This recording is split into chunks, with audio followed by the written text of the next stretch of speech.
Okay, everyone. Can everyone take their seat? We are going to be starting the program in about 1 minute. So everyone get their seat, and we will begin with our Pecha Kucha Night 18.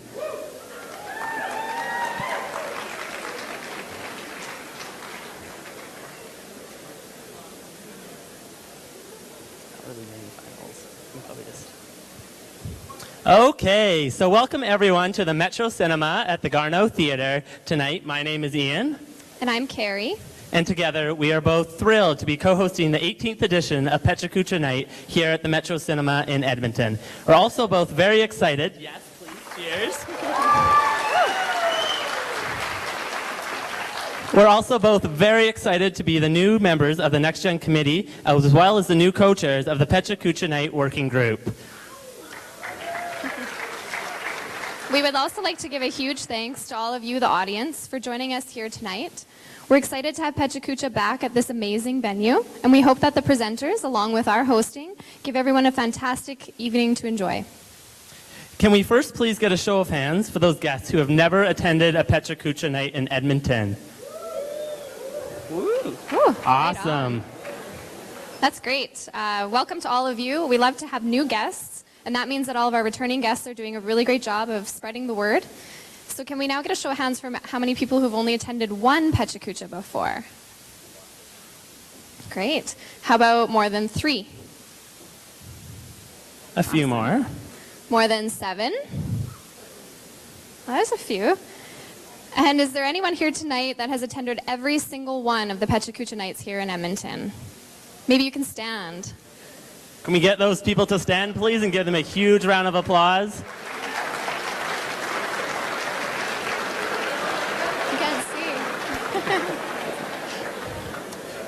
We know that a few of our volunteers on our working group committee have been here since the very beginning, and one in particular who we miss very dearly and will be missing his first ever PKN while he's traveling around the world. Ryan Stark, one of our outgoing PKN co-chairs, have been to every single edition of Pecha Kucha here in Edmonton. So let's get a round of applause for Ryan Stark.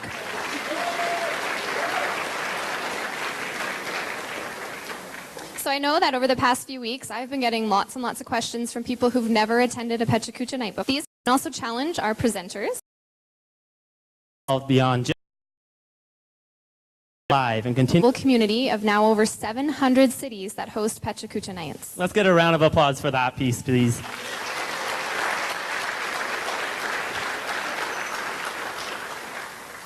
Carrie, now why don't you tell us a little bit about the organization that brings us events like Pecha Kuchas tonight?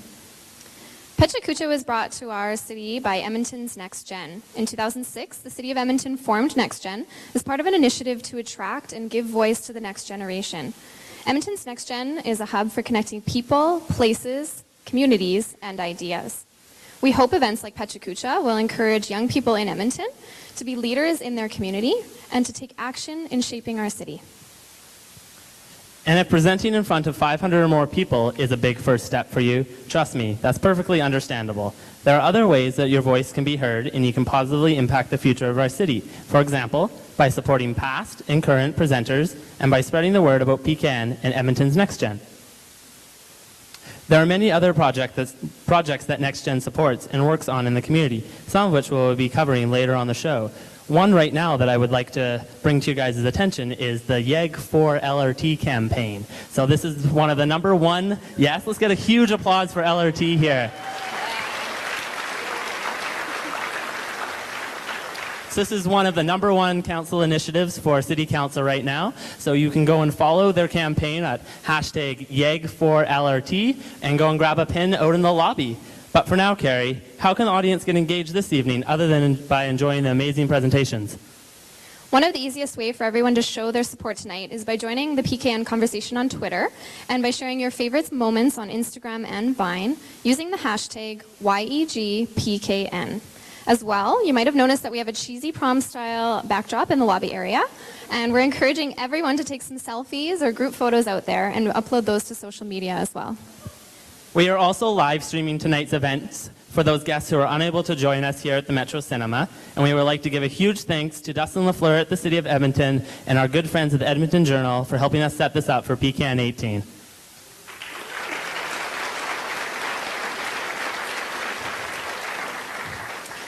Well, I think everyone's heard enough of us chatting away up here on stage, so we're going to get on with the show and hear from our presenters. To start off this evening, we have Omar Moalem. And you might have read some of Omar's recent articles in the Metro, perhaps even related to this PKN. You might have also seen him present at a past PKN. We're excited to welcome Omar back tonight, and he will be engaging us with a presentation on the Dinner of Champions.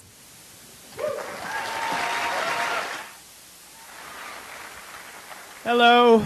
Hello, everyone.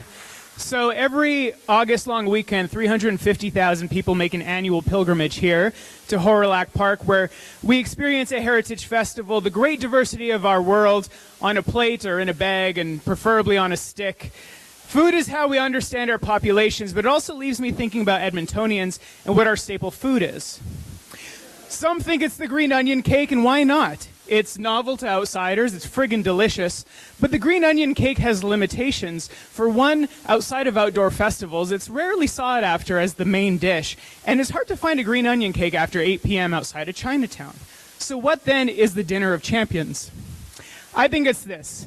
It's the donair. Now, I know what you're thinking. Isn't that the Halifax donair?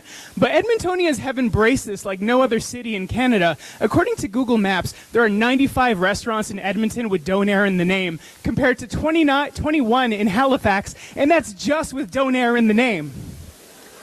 Now, you can thank people like my dad for that. That's him on the right. Today you can find donair pizzas, donair burgers, donair poutines, and donair salads, though don't ask me who eats them. But in 1985, my father introduced this strange meat to High Prairie, Alberta, and now there are 4 places serving donairs to 2,500 people there. Now, you probably wouldn't be surprised to learn that my family's Lebanese. Most donair vendors are. The donair surged in Alberta with influxes of Lebanese immigrants in the 1980s and 1990s, but it's always been a constant in my life. That's me in the middle. I was weaned on donairs. Some days I had 2. As you can see from this map, there are 2 donair clusters here in the Maritimes and in Alberta. Now, I was shocked when my Toronto cousin told me he'd never heard of one, and I said, "Aren't you Lebanese?" But as it turns out, the donair is not actually Lebanese. It was invented by 2 Greek brothers in Nova Scotia. But guess what? The donair is not Greek either. There are 48 national variations of donair in the world. This is twice as many nations as there are member states of NATO. In Israel, they make it with turkey and veal. In Japan, with cabbage and mayonnaise. In Taiwan, with ketchup.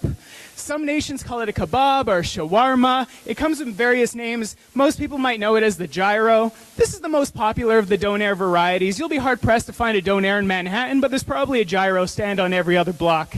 Now, this folded flatbread is similar to the one we love, but it's different. For one, they use tzatziki, they use lamb or pork, but it does share a common ancestor with the donair. And that's this here, the Turkish keg kebabi, an 18th century luxury lamb dish, usually served on a plate. It evolved over 200 years, first flipped 90 degrees with the help of Iskender Efendi, the inventor of the vertical barbecue. And then it got leaner, changed marinades and sauces, and was christened the donair kebab, which means rotating roast in Turkish. Now, there comes this guy, Kadir Nerman of Berlin, a Turkish immigrant who saw that Germans lacked street food. He was the first to wrap it in a pita, thus giving birth to the modern donair, which is now a $5 billion industry in Germany, employing 60,000 people. Last October, Mr. Nerman died, and he was not a millionaire, and he died in a very modest apartment. This is his own factory called Athena Donair on the north side, and as a former welder, he even makes his own barbecues.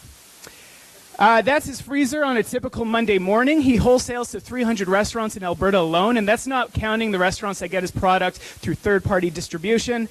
It's the second largest of its kind in Canada, and last year he had over $3.5 million in sales. Now, if you've had a donair in this city, it probably came from him, and I'm sure you want to know how it gets made. So it's a 2-day process that starts with frozen blocks of beef, which are transferred through a grinder. And this is his own technology, by the way. Some parts of it he wouldn't even let me take a picture of. So about 20 bins are filled with ground beef, and then they're frozen again. On day 2, the frozen ground beef is reground, this time to a paste. Then it's dumped in this top secret tumbler compressor thing that squeezes out the air, and then it mixes in the spices. And there's oregano, paprika, cumin, nutmeg, and 24 other spices that he would not indulge. And now for my favorite part, the coning. Each week, up to 170,000 kilograms of delicious donair meat is squeezed through this processor, filled in a plastic cone, sealed, boxed, and then shipped to you to love. Now, with 95 donair shops in Edmonton, I'm sure we all have our own favorite, right? Queen Donair, Marco's famous. But Northsiders all know that this is the best place, for real.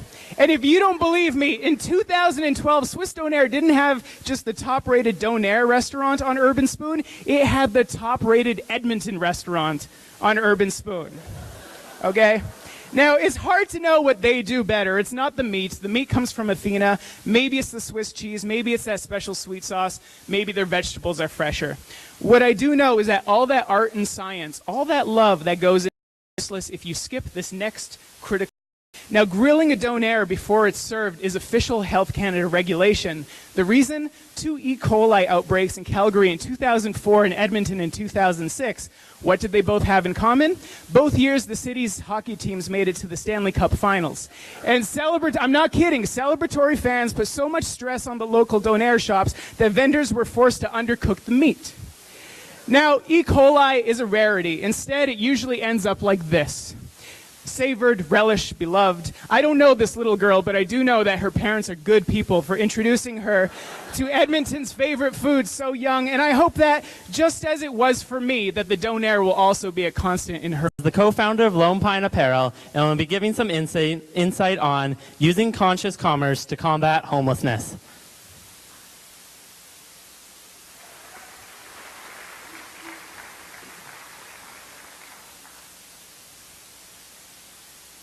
We've heard this too many times to count. We're living in an outstanding economic times here in Edmonton. As a city, we've become a powerhouse leading other Canadian municipalities in job creation and economic growth. This is a city that has one of the highest concentrations of entrepreneurs in North America. This is the city that's nestled in the North Saskatchewan that we like to call home. But despite the fact that our community drive is strong to create something from nothing, to innovate new methods, research projects, and profitable ventures, we are running the risk of leaving our more vulnerable neighbors behind. According to the Edmonton Homeless Commission, 123,000 people in the central region are living under the poverty. 41,000 of whom are children. 41,000. Despite all this prosperity and growth, poverty is still pervasive. Homelessness is still very much a reality in our city. And I feel like it's sometimes easy to forget that. It's almost as if, as a society, we have become habituated to the presence of homelessness and poverty. We accept it as this inevitable outcome of capitalist ideology. Granted, inequality might be a construct that is difficult to overcome, but not homelessness. I believe that everyone deserves a home at the very least. More than 40% of people who are homeless are Aboriginal, and many struggle with mental illness and addiction. It becomes less about living and more about surviving, less about happiness and more about loneliness. No one deserves to live under those circumstances. I think it's about time that, not as an individual government or business or organization or community, we have to come together as a community and come to terms with the fact that this is one of the most primitive issues facing our society today. It's about time that we recognize poverty is not supposed to be a modern problem. We got to make this a social issue. and we have got to eliminate it in that sense. But homelessness still costs us billions of dollars a year in support services. More importantly, however, it costs futures and livelihoods. If we don't start taking this issue seriously on a personal level, we limit our chances of ever being successful. Keep in mind that these are the people who live like this, our fellow Edmontonians. Homeless counts since 1999, conducted every 2 years, showed that numbers were steadily rising. It didn't make any difference whether our economy was doing well or doing poorly. More and more Edmontonians simply just did not have a home to sleep in at night. And indeed, our government has been working hard to fix this. Though Alberta seems to be still having one of the most significant problems of homelessness in Canada, we've been working hard to try and find solutions. Here in Edmonton, we're over halfway through the 10-year plan to end homelessness. Since so far, we have housed more than 2,000 people and saved almost more than $2 million in healthcare costs. Policy directions are only part of the equation. Management programs and organizations only cover part of the equation. We need to start generating a community buy-in. And one way of doing so, I believe, is through the universal nature of clothing. Every day we create the world we live in through our commercial habits. Having far-reaching global impacts, our daily purchasing decisions are some of the most important and powerful choices that we can make. Whether or not our purchase results in 10 trees being planted in some country in Africa, or an impoverished child receiving free shoes, commerce is the lifeblood of today's society.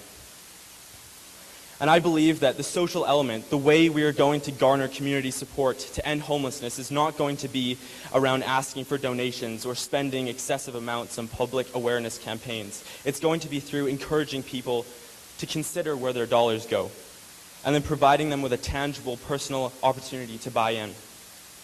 We need to change the mentality of the dollar being an exploitative, alienating construct into something that can be empowering. Because when considering where your dollar goes is one of the most empowering things that one can do. And so let's empower a community outlet to do so. Let's enable them to put their dollars to work in a way that people can actually understand and relate to. If we want to strengthen the relationship between the consumer and the cause, we must start integrating the company with the cause. And that's where Lone Pine Apparel plays a role. LPA strives to leverage the capacity to secure resources for organizations combating homelessness in Edmonton and eventually in other parts of the world. It's a new approach to social responsibility, but it's one that's working. Founded at the beginning of this year, we exist for the purpose of alleviating homelessness. By donating 25% of all profits to partnered municipal charities, our company aims to create a sustainable stream of revenue for nonprofit organizations that work to make a difference in the lives of those less fortunate. We are trying to play a role in the movement towards conscious consumption. We are trying to change mentality and provide Edmontonians with a means of directly impacting lives with their dollar. So expect to see our clothing lines permeate the internet and local stores in early June. This is planting the seeds to engage a community in a cause. Homelessness is something that we have to fix now. It seems like a good thing, a good time. Edmonton is poised to do amazing things in the near future, but it doesn't have to start with policy. It can start with community practices, individual choices, and Lone Pine Apparel. And so, in this sense, when considering how we can start combating pervasive issues such as homelessness, we need to inject solutions. The People, Planet, Profit movement has been gaining momentum, and we are seeing that increasingly consumers are considering where their dollars go and want to play a part in something bigger. And so that's where Lone Pine Apparel was born. We're not the solution, the only solution. There are many others, but this is hopefully one step in the right direction. And so in that sense, we hope that in June, you'll buy our clothing. Thank you.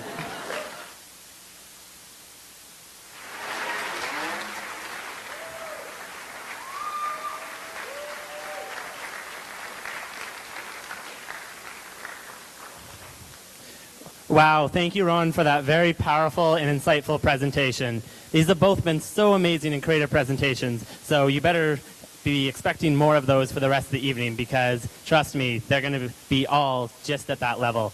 So let's move on and introduce our third presenter for the evening. Lisa Workman is an exercise physiologist presenting on the missing question to our physical activity habits.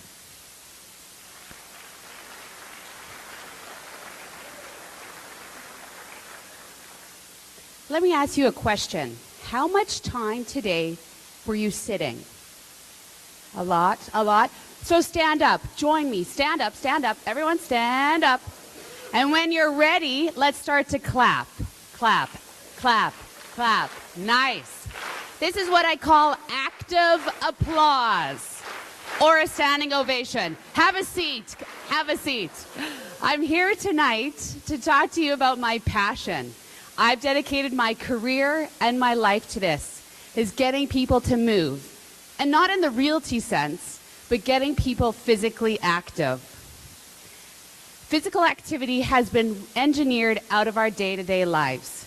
I can imagine not many of you have a window in your car that needs an arm crank to turn up and down. Nor do you have a garage that you physically have to get under and push up. We're a very car-centric society, and we've left physical activity behind. Let me clarify. Physical activity is any bodily movement that requires energy and muscle contraction. It can be in our self-care. It can be in domestic or home chores. It can also be with our transportation, if we walk to work, if we ride our bike to school. Physical activity is also recreation. That might be you heading down to Horilac Park and playing a game of ultimate frisbee. It could also be sport, playing things like bike polo or soccer with rules and competition. But physical activity is also exercise. You all know that word, the E word. Exercise is planned physical activity. It's structured. It's organized. Reps, sets, heart rate, VO2 max, all the dirty words there. It's prescriptive. Now, what I love to tell people is that you can be physically active and not exercise a day in your life. Health Canada recommends 150 minutes of physical activity every week to gain health benefits. Physical activity, not exercise. So let me ask you, are you on that target? Have you met that goal of 150 minutes? Now, I'm here tonight to help you identify your physical activity habits, but I want to take it to the next level. That level being your mindfulness around your physical activity, mindful movement. Because I can talk about the what, and I can talk about the how, and we can talk after if you want to know more. But there's lots of books, late night infomercials. I don't recommend that. And your best friend probably knows right exercises. We know the what and we know the how, but the why, that has to come from you. So when I'm in practice, I've been working in the field for about 13 years. It's when people identify that question why. They tell me why they're physically active. Or I ask that question, a big firework happens. Their eyes light up. There's a reason behind their physical activity. And that's what this is about. Let me share. I moved to have fun with my son and get exercise, to set an example for him to stay active. That's Shannon. I moved to spend time with my family and stay healthy. When you live in a place as beautiful as we do, it's easy to get outside and enjoy it. I moved because I love to explore, and because I know the benefits of the journey itself in any adventure. I moved because I'm amazed by the body's ability to adapt to various conditions and stimulus to become more efficient or to make new adventures possible. I moved because it feels good, and it's essential to my health and happiness. I moved because there's no better alternative. I moved because it's exhilarating. I feel alive, strong, capable, and energized. It brings me into the present moment and connects me back to myself and others. These are 3 real people. They submitted to my website, whymove.com. So I challenge you now, think about the couple seconds we have, why you're physically active, why you need to be physically active, and why you want to be physically active. It's a long 20 seconds, isn't it? There are so many pieces to this puzzle and so many layers. You may have thought, Lisa, I don't have a reason why I'm physically active. Or maybe right now you just thought 2, 3, 4, 5 different reasons why you need, want, and are physically active. And in this room tonight, everyone is going to have a different reason why. And that's the cool thing about it. Because the what and the how are the easy part. There's no magic 8-ball that I can flip over and be one sentence, and this is what you have to do. This is your reason why. We all have different reasons. And that's the best part of it. And we're not identifying that for ourselves. I encourage you tonight, tomorrow, this weekend, to think about that reason why.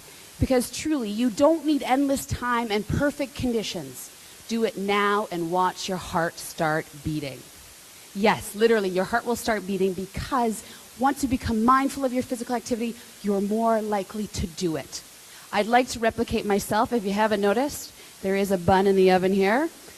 So I am sort of replicating myself, but I want this message to be heard loud and clear in Edmonton, Alberta, in Canada. This world needs to move more.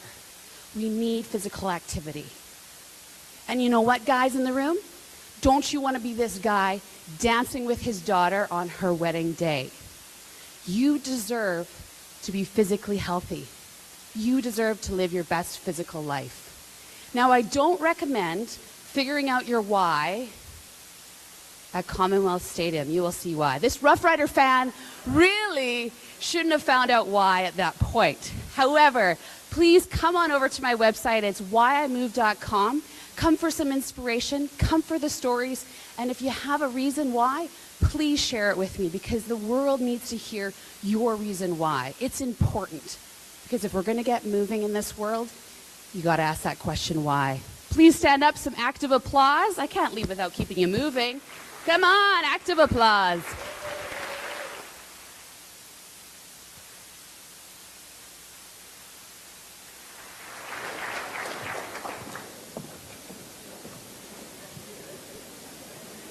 Thank you so much, Lisa. So I know that everyone's feeling motivated and wants to get up and get moving, but fortunately we need you all to just sit down and keep listening. We've got a few more presentations yet to go. Next up, we have David Jackson, who will be touching on a topic that's gotten some recent attention in our city, high-speed rail, and why it's not enough.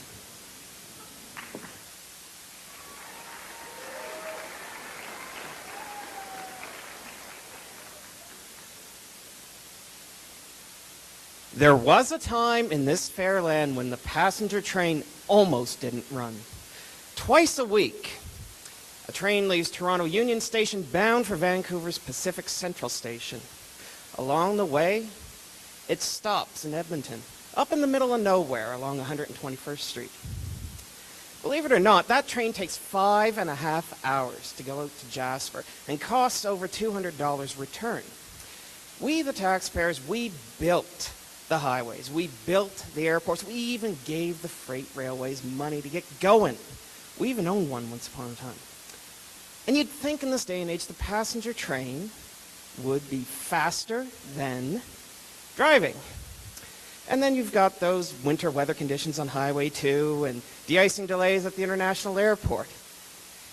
You'd think we'd have a passenger train as the backup way. Ladies and gentlemen, enter high-speed rail. Yes, it's back. First talked about 30 years ago. The politicians over in the sandcastle are talking about it again.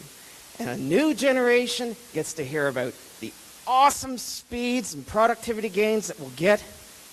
And we'll also hear about just how expensive this is really, really going to be. There's 4 million of us Albertans now. We're wealthier than any other group of North Americans.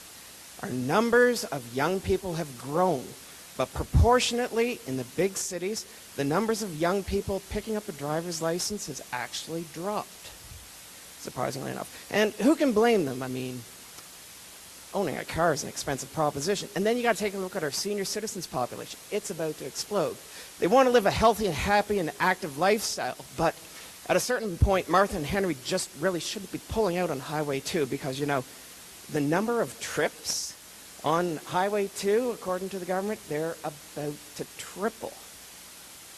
So as you can see, with this demographic glut and enormous growth happening in the whole province, we've got to do something to increase our transportation options in the Calgary-Edmonton corridor.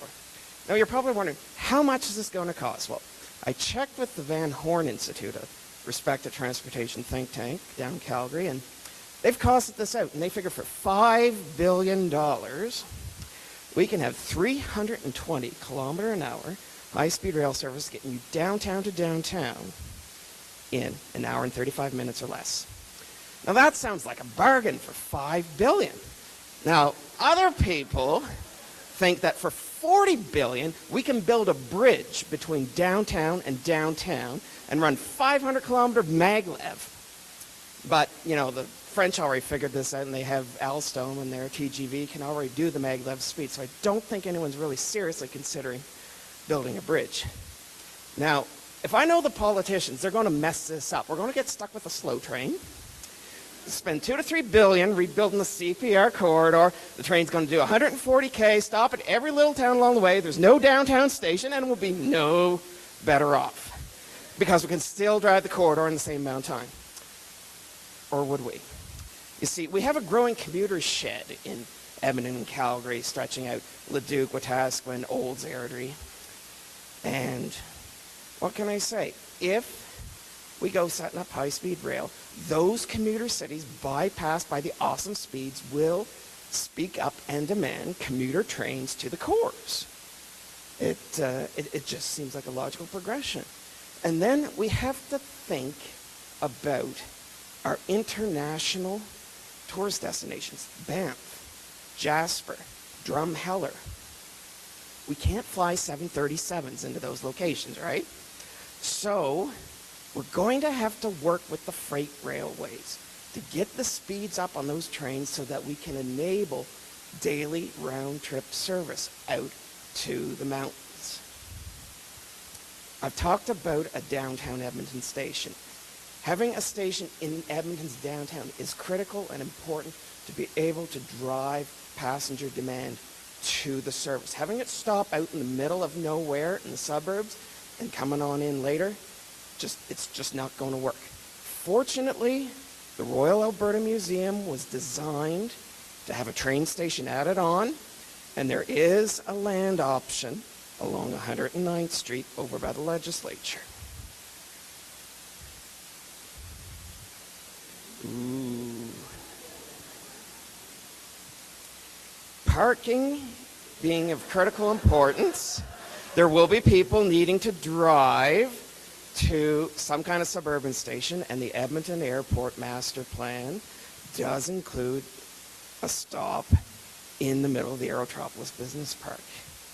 And of course, parking also being a premium in the downtown will require and necessitate the build-out of the LRT service first in both Edmonton and Calgary.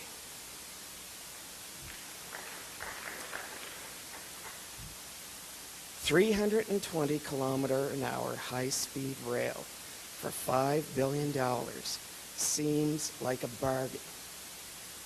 But Alberta is an enormous landmass, larger than most European countries. And with 4 million people, we still all want to be brought closer together. We are social animals. If high-speed rail is going to work, we are going to need to build out the LRT first, and we're going to need to have commuter services to our suburban cities and towns. And ladies and gentlemen, that is why high-speed rail is not enough.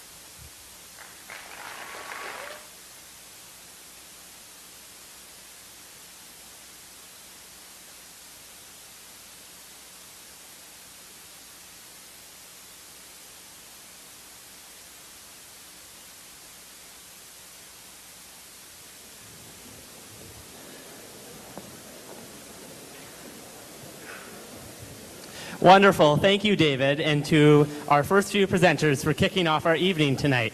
Before continuing, we just want to take a quick moment now to recognize some very special guests that are in the audience this evening. So we have a few counselors in the house, and we'd like for them right now, if they don't mind, to just stand up for a few minutes so we can just all see where you're sitting tonight. Maybe give a little wave.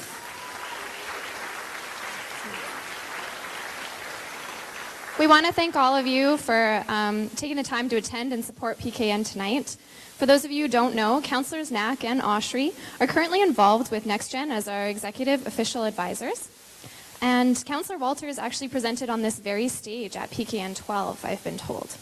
So we are very excited to have you here tonight, and we of course look forward to seeing you at our future events.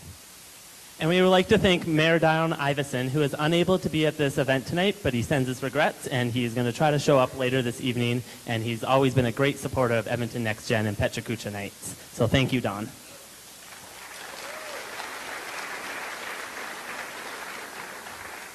Also, as you can guess, Edmonton's Next Gen does more than just Pecha Kucha nights. We have a number of events throughout the year for everyone to check out.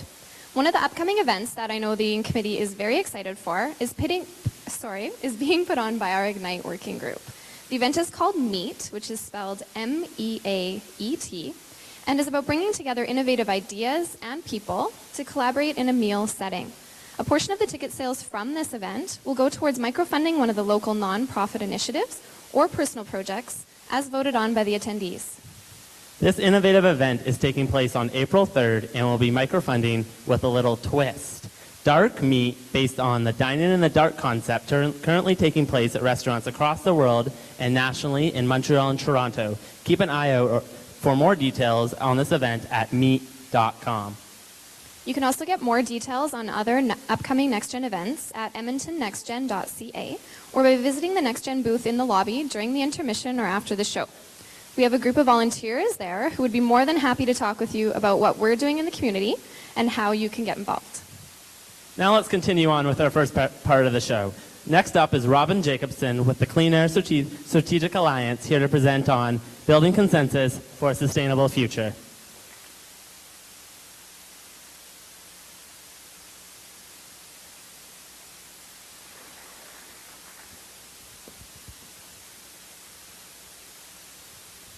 We've all experienced negotiations where there was seemingly no way to resolve the issue, with a spouse, at work, or even in your own backyard. Tonight, I want you to come on a journey with me as we explore how to solve tough conflicts. Imagine a time when folks in our community were up in arms about a new development, and things were getting heated.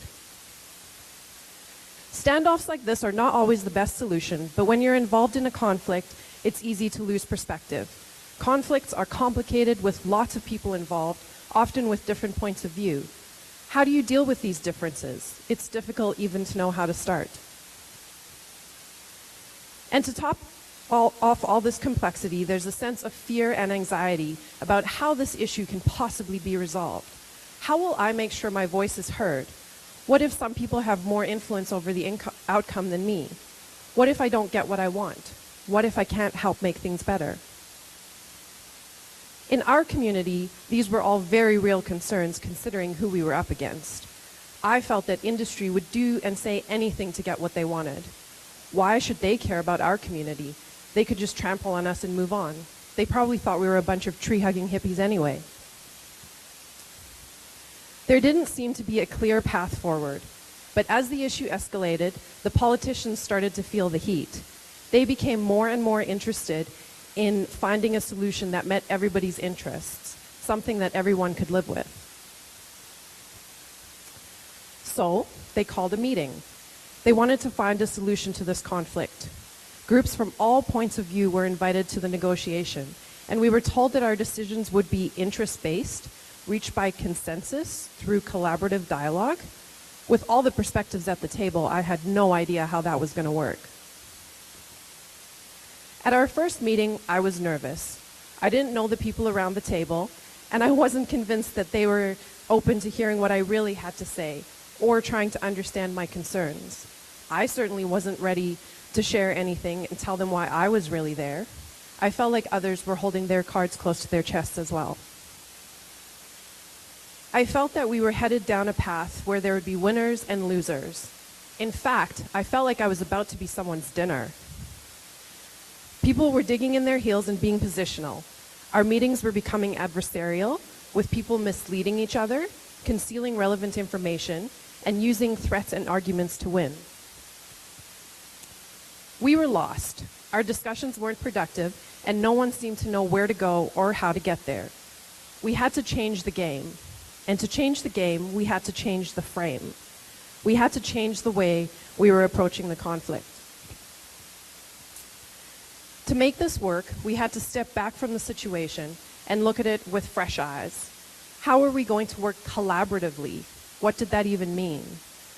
We started to realize that we all had an interest in resolving the issue, and we all had a constructive role to play. Each of us also thought about our BATNAs, our best alternative to a negotiated agreement. We had to remember the reason we were negotiating at this table was to produce something better than what we could have gotten on our own. Because we all had a unique piece of the puzzle, together we could build something greater than the sum of our parts. This was a turning point for us. We realized that building a solution based on our underlying interests was the only way to make this work. As we tried to understand all the interests at the table, we had to ask ourselves what we really needed or wanted. Often the answers that we got were different than what we had originally assumed about each other and about ourselves. This approach to understanding our own interests and caring about others' interests allowed us to bring clarity to some messy problems. As we focused on helping everyone at the table get what they needed, we started to see a glimmer of hope that there was a package of options that everyone could live with. Of course, we got stuck along the way. There were hard discussions. There were days when we felt we were slipping. So what did we do when the going got tough? We helped each other. When any of us started to backslide to our original positions, we reminded each other to refocus on our interests. And we made it. Well, that sounds like a nice idea, interest-based negotiation. But does it work to solve real-world conflicts? The answer is yes. Interest-based negotiation creates a unique forum and a safe place to test ideas and develop better, longer-lasting, more innovative agreements that already have buy-in from the key players. So how do you get from positions to interests? Like this iceberg, on the surface it may seem obvious what people want, but you have to look below the waterline to see their underlying interests, the values, fears, hopes, and dreams that underlie their positions. Focusing on interest creates a win-win situation. Okay, but how do you identify an interest? Well, you don't be a tight-lipped, unresponsive, silly sock monkey. You communicate openly and honestly, you ask questions, you really listen to the answers, and you care about why everyone is at the table and what they need to declare victory. Gaining a deeper understanding of what motivates people is essential, and sometimes you have to welcome a clash of ideas. Working collaboratively doesn't mean that you have to agree with each other, but it does mean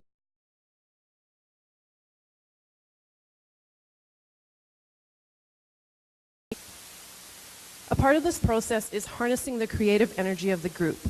The diversity of perspectives is the strength of the process. Each person brings something unique to the table. Together, the group is stronger than each person on their own. The world has turned a spotlight on Alberta in terms of the environmental challenges we are facing. Interest-based negotiation is a fresh approach to creating durable solutions to these complex issues, while ensuring that everyone can live with the outcome and there are no winners or losers. We are stronger when we work together. My challenge to you tonight is, if we aren't using an interest-based approach to solve Alberta's environmental challenges, what are we doing?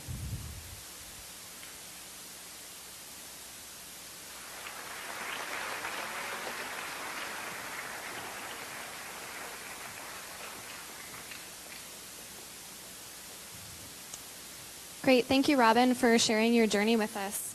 Our next set of presenters are Alan Ball and Wenjuan Huang, who will be talking tonight about the art of nanotechnology.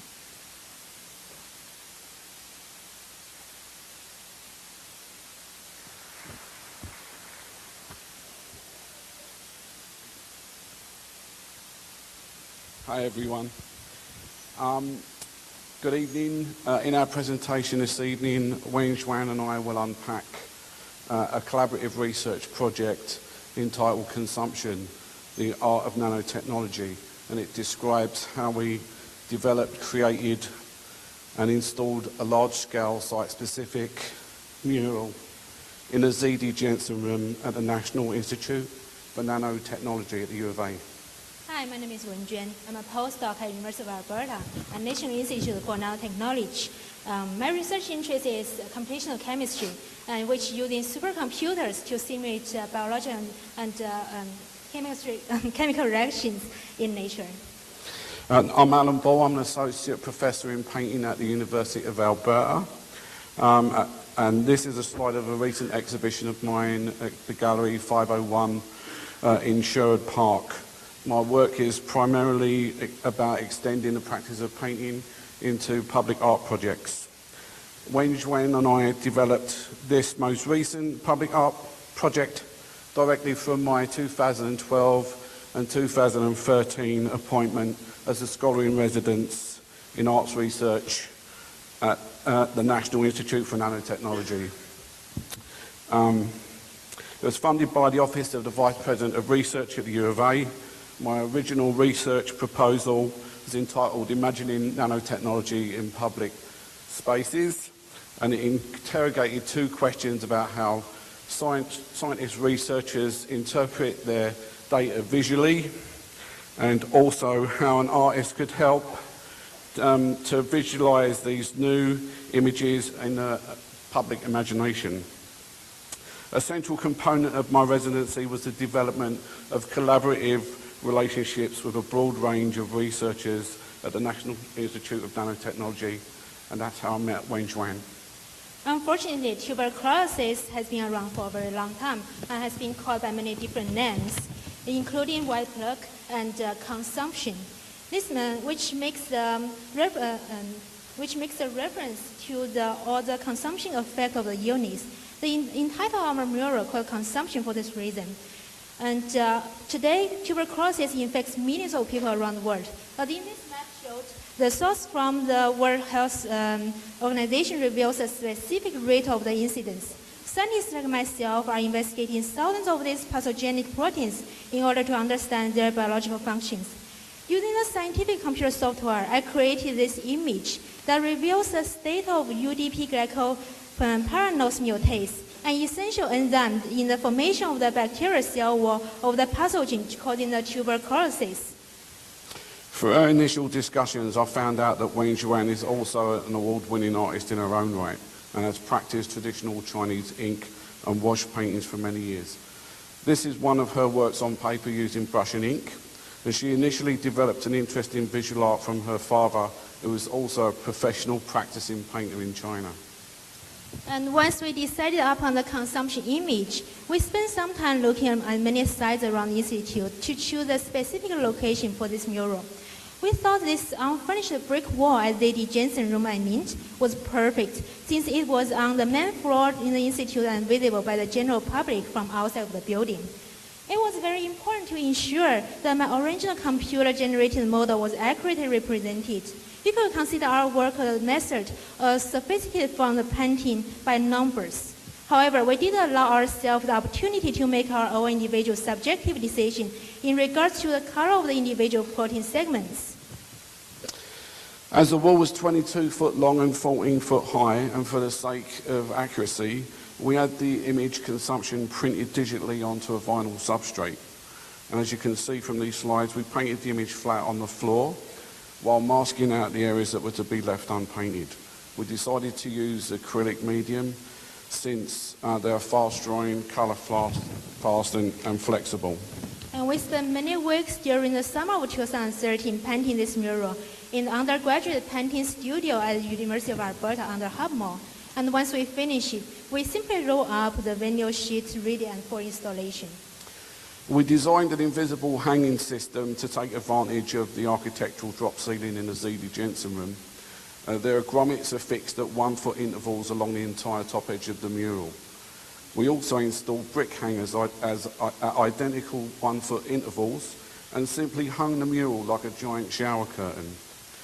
As I think you can see from these images, that would be me precariously perched at the top of that ladder, attaching the mural to the brick hangers on the wall, while Wayne Zhuan and Brad Haynes bravely unfurled the 1-foot mural which we did and completed on July 19, 2013. Since the mural was never envisioned as a permanent art installation, we used this particular hanging system so that the mural could be removed easily, leaving the brick wall exactly as it was found. We succeeded in our remit to cause zero damage to the site, and although now it is our understanding that the National Institute for Nanotechnology wants to keep the mural permanently. Yeah, the following images are of the finished installation. Given these challenges, I think we have planned very well, and since the mural fit perfect, we have received really positive feedbacks from the project from people who are working at the Institute. Michael Brown wrote a very engaging article in the Folio magazine about this project, and the Faculty of Arts at the University of Alberta turned our image into a holiday cards for 2013. You can visit the mural anytime and see it for yourself at the Institute, which is located on the north campus of the University of Alberta. And finally, as this is our last slide, Wayne Zhuan and I would like to take this opportunity to thank Marie Delorio, the Director of the National Institute for Nanotechnology, who warmly encouraged our collaborative efforts, at the Office of the Vice President of Research at the University of Alberta for funding the project, and the Department of Art and Design for hosting it. And also thank you for listening to our story.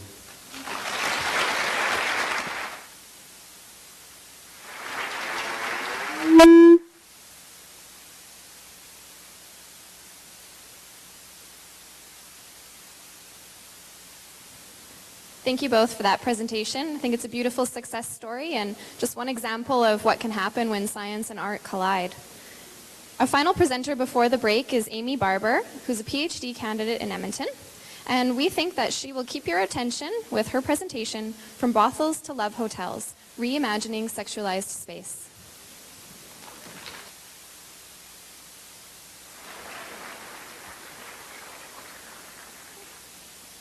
Good evening. I'm here to talk to you about co-opting sexy time. Co-opt refers to the taking over of something or someone for one's own purposes. And sexy time is a term first popularized by Borat, which refers to sex between a male and a female, generally for profit. What may surprise some of you is that sex work in Canada is not actually illegal. Everything surrounding it is. Maintaining a brothel, communicating for the purposes of buying or selling sex, pimping, or receiving payment from a sex worker, which could be interpreted as pimping. This legal arrangement has allowed for a thriving sex industry to emerge in Canada. The sex industry is stratified according to levels of autonomy, levels of earnings, and vulnerability. At the top end, you have high independent escort workers, then you have agency workers, then you have street-level sex workers. What they all have in common, however, is that they are subject to the Canadian Criminal Code, which makes it difficult for them to communicate in public with one another, develop safe communities of practice, and most importantly, hire bodyguards or drivers, which allow them to operate more safely. On this basis, the sex work professionals of Canada challenged the constitutionality of the Criminal Code. This 20 seconds is longer than I thought. Challenged the constitutionality of the Criminal Code, and on December 21st, challenged the constitutionality of the Criminal Code on the basis that it did not protect the security of the person. On December 21st, 2013, the Supreme Court agreed and gave Parliament 1 year to come up with new legislation. In the meantime, some provinces have overturned the Crown, introducing legislation that continues to force sex workers to operate underground. It's likely to become a hot topic at cocktail parties as the parliamentary debate heats up. I'd like you to use your imagination, and I'd like to give you an entry point into these conversations that gets you thinking about the way things could be, not the way things are. Unfortunately, the majority of escort workers have their earnings siphoned through intermediaries, such as this famous one here. Despite the existence of an employee-employer relationship, sex workers in these agencies are not entitled to the same types of benefits that other workers may have. Employment insurance, maternity leave, workers' comp. I want you to picture a different kind of reality, one in which sex workers are independent, where they are in total control. where they determine their pay structures, their working conditions, their clients that they take on.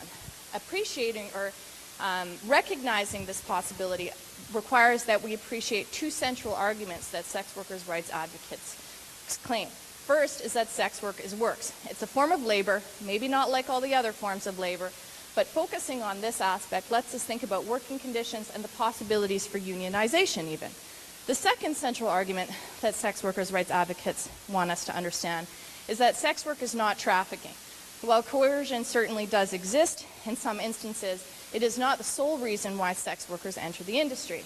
In fact, some sex workers cite the need for, or their intrigue in the exoticism, the eroticism of it, the potential for high earnings.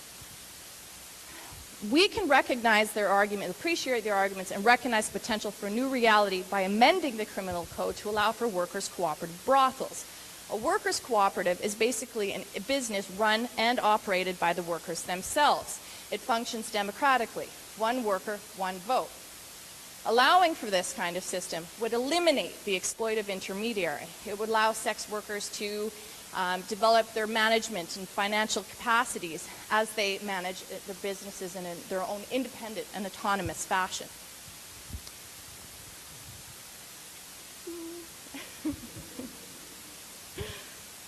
It's been done before in Calcutta. In 1995, 12 sex workers began collectivizing a group of women for the sole purposes of providing self-employment, financing opportunities, social programming, and it's been a huge success. Of the 16,000 sex workers in the area, 75% of them are part of the collective. Rika is one of them. Although she was forced into prostitution at age 11, she's now a senior member of the collective and has attained formal education for her first time. Pending legislation that would allow for workers' cooperative brothels in Canada, sex workers' collectives could take the brothel out of its, typically seedy context and reimagine it and reconfigure it in a more alluring and appealing fashion. Perhaps they might be inspired by the Asian love hotel model, as I am. It's pretty cool. They function for the sole purpose of providing rooms for rent by the hour to young couples escaping the clutches of their multi-generational household. Basically, it's rooms for rent for sex. They're different than the brothel. I mean, they're similar to the brothel in that they provide they cater to anonymity and a taboo social activity, but they differ in that they're a heck of a lot more visually appealing and function under accommodation and hotel law, which adds an additional level of security and comfort both for the client and for the sex worker. They're an emerging sector. In Japan alone last year, they earned $400 trillion. They're commercializing at a rapid pace. Property developers are eating them up, and actually Hello Kitty has sponsored suites in some of the main attractions. So they've done a great job at normalizing what is typically a very socially taboo activity and could provide some inspiration to sex workers' collectives. I would like you, in entering the legalization debates, to please think about the possibilities. Use your imagination. Think about what sex workers' cooperatives could co-opt within our own city limits. Thank you for your attention and your time, and thanks to my friends that helped me out on the presentation.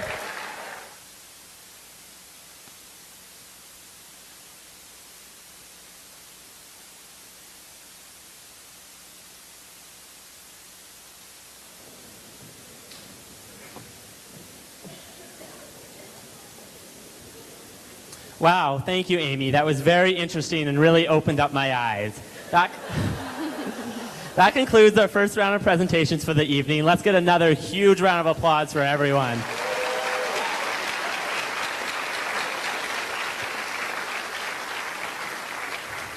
We encourage you all to get up and move your legs and possibly maybe grab a drink. We have 2 bars set up at this venue, one at the back at Mid-Theater, and one outside in the lobby across from the DJ. The Metro is also running the concession during the break if you're looking for a light snack or some of their very classic popcorn. We also have DJ Thomas Culture providing musical entertainment in the lobby. And once again, we want to remind you all of the photo backdrops set up in the lobby for audience selfies. Be sure to upload your photo to social media using hashtag YEGPKN, and we all want you to just have some fun with it.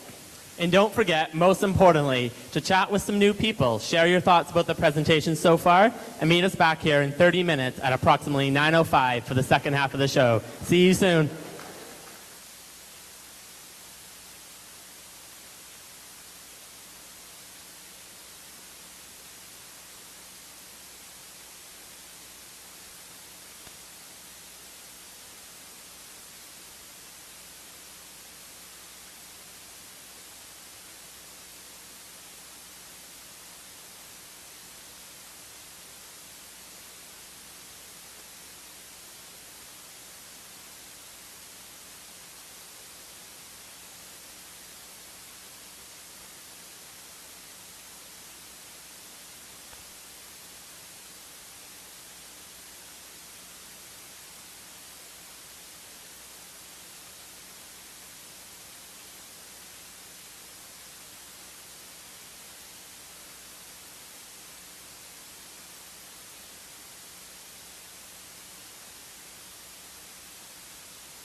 Welcome back, everyone. If we can just get and take our seats, please. We're going to be starting the show in a few moments.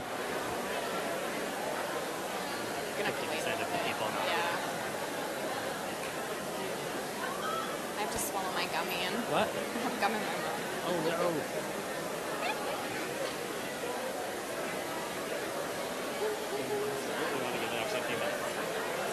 Well, we don't want to get Adrian up here before. Is Adrian even here? Yes.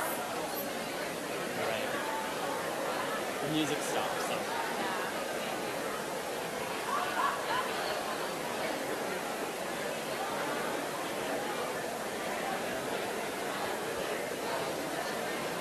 Which one is Adrian? I think he's straight in front of us. Okay. I think. So Claire will hopefully grab him.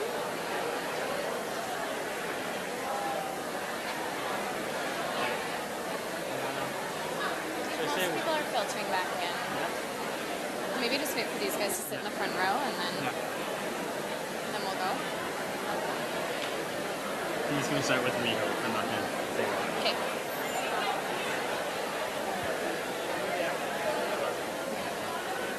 Okay. We're so welcoming. Yeah.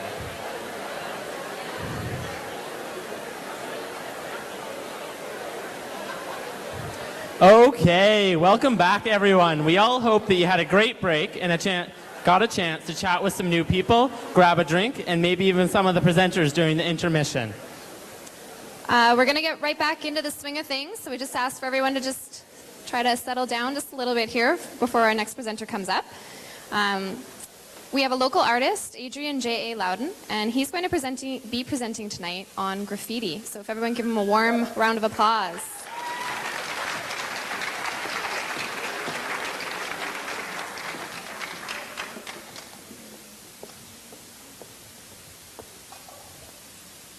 Hi there, I'm Adrian and I'm here to talk today about graffiti.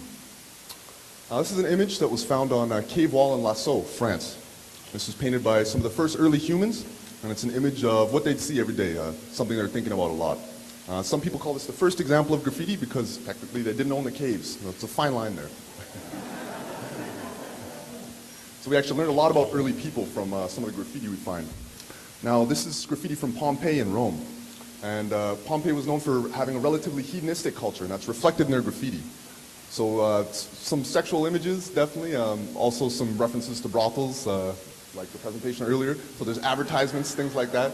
And that's what we found in Pompeii. Now this is a piece of graffiti that was ubiquitous in the European theater of World War II. What happened is that Allied forces who were there would draw this image and the accompanying phrase, and they'd draw it on new places that they came to. And troops that would follow behind them would see this image, and it became a powerful symbol of familiarity. Somebody like you had been there before. It was a powerful image for sure. Now, for a lot of people, when they hear the word graffiti, something like this image might pop into their head. This is born of the lineage that showed up on trains in New York on 1970s and 80s. So it's bright, bold colors, abstracted typography, some really interesting, different images that haven't really been seen in art before. Now, what we're looking at right now is the Wall of Berlin.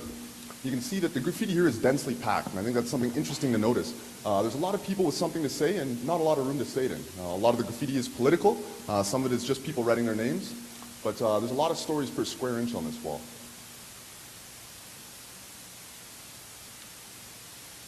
And what we're looking at right now is basically the voice of a city on a wall. This is called an apology wall. These were put up in Vancouver after the hockey riots. And these provided an opportunity for people to come up and leave a message to their city, to the country, and to the rest of the world about how they felt about the riots. It's not a unified course by any means, nor should it be. All right, so now you guys can probably guess this is an image from Toronto. And in many ways, graffiti is the ultimate common man's art. And because the barrier to entry is so low, all you have to do is walk down the street. There's no museum fees, there's no intimidating cultural institutions. It's that easy. And this image actually came out a long time before this current legal troubles. So I think it's important for every culture to have art that questions the societal norms. Sometimes this art is hard to commission publicly. I mean, sometimes people find it offensive, things like that. But I think it's important and it needs to be in the public sphere to be effective. This is called ad busting. So somebody's taken a can of spray paint to an ad and changed the meaning drastically. A lot of today's top arts institutions have recognized graffiti as one of the most important art movements of the last century. Also, a lot of today's top contemporary artists have backgrounds in graffiti and street art. And it's having a major effect on popular visual culture. Now, what we're looking at right here is an image of some work from somebody you guys might be familiar with. His name's Banksy. He's probably one of the most well-known and popular street artists. So for anyone in the audience that's had their garage door or their fence tagged on or vandalized, you know it can be a huge hassle. It costs money to clean up. If this guy hit your building, you'd probably feel like you won the lottery. That's exactly what these people felt like. The graffiti went rather unnoticed and didn't do much about it for a while, but once they realized who it was from, they had the wall promptly excavated and brought it to auction where it sold for $1.1 million. Yeah. So, I mean, this is graffiti increasing your property value. It's starting to blur the line between fine art and vandalism there.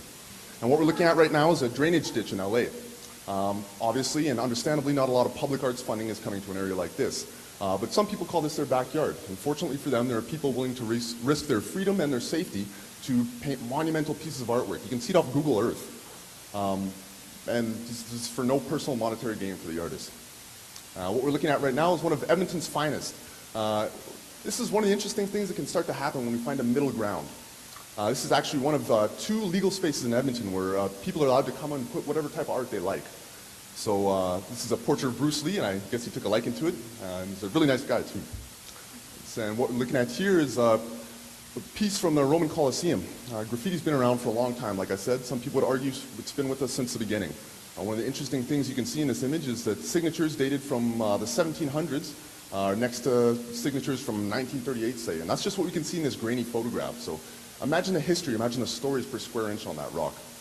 This is a decrepit, derelict building in New York that attracts thousands of people every year to come to New York just to look at this building. The building has no commercial function other than the art that's on the outside.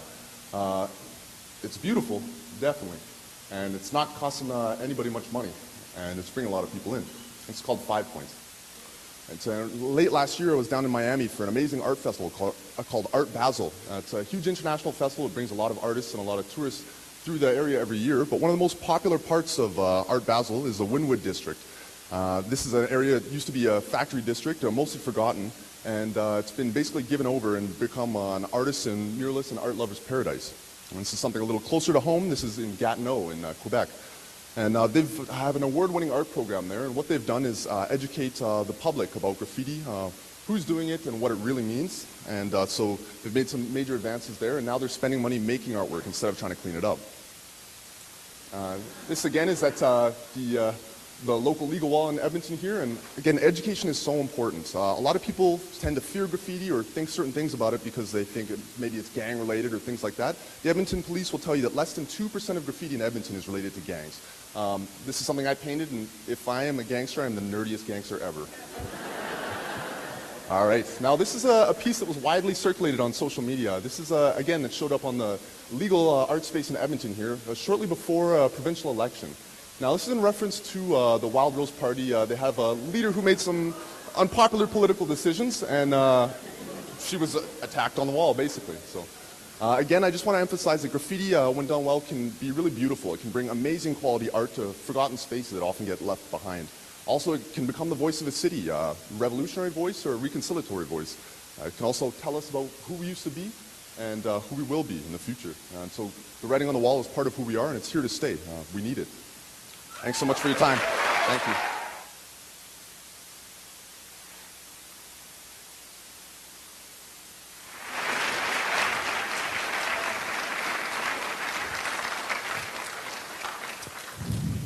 Thank you very much, Adrian. What amazing images. Next up, we have Joshua Kucha, the co-founder of Edmonton Bike Polo.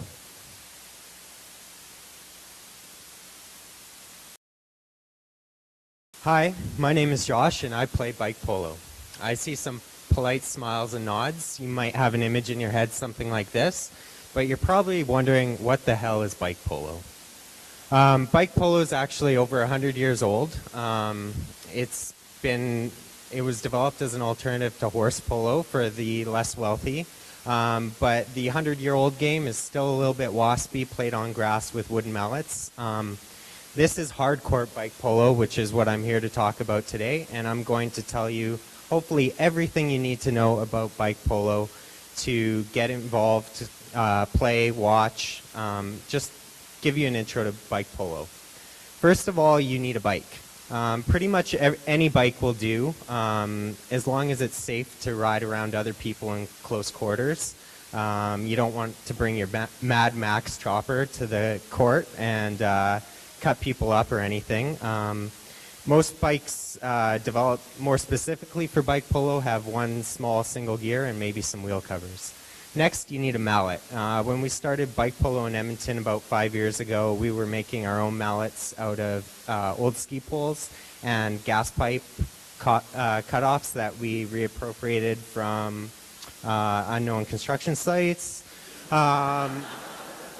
Next, you need a ball. You'll see the orange ones. Those are probably most recognizable. Those are Canadian official ball hockey balls. We take the hardest ball that we can find, and then we put it on ice so we can maximize its bone chipping potential. You need a goal. Hockey goals are the right width, but we found that we kept on bumping our handlebars into the sides. So we cut them down so that they're shorter but still the same width as a hockey goal. This young man's not playing bike polo. I'm not sure where the parents went wrong. Hopefully they sort him out later in life. You probably want some protective gear. Helmet and gloves are pretty much mandatory. Elbow pads, knee pads. That's optional. It's personal preference. You might want to protect your pretty face with a face cage. Ironically, this guy on the right, Darren, has a very pretty face and no face cage. His wife may talk to him about that in the future. If you don't have a court, you got to build a court. Some places in the world are not so lucky to have roller hockey rinks that they can play bike polo in, so they take 2x4s and plywood and build 1, 2, 4 courts. I've seen as many as 8 courts built for a tournament. And if you show up to bike polo, the first step is the mallet toss. If you played shinny, you toss your sticks to both sides to pick teams. This is Ray in London. He's an architect. Somehow he gets to do the mallet toss. And there's 3 thrown per side, and that's how you pick teams. The game starts with a joust. 3 people from each team line up on either side of the court. Someone yells 3, 2, 1 polo, and everyone charges for the ball to get a shot or take possession, and that's how the game begins. Now, there's a couple rules that you need to know to play bike polo. There's a huge rule book now by a governing body, but there's basically only 3 rules that you need to know if you want to give the game a try for the first time. The first thing is goals have to be scored by shots. And the shot comes off the small side of the mallet with the flat end. Anything else is called a shuffle, and it doesn't count as a goal. Next rule is the dab.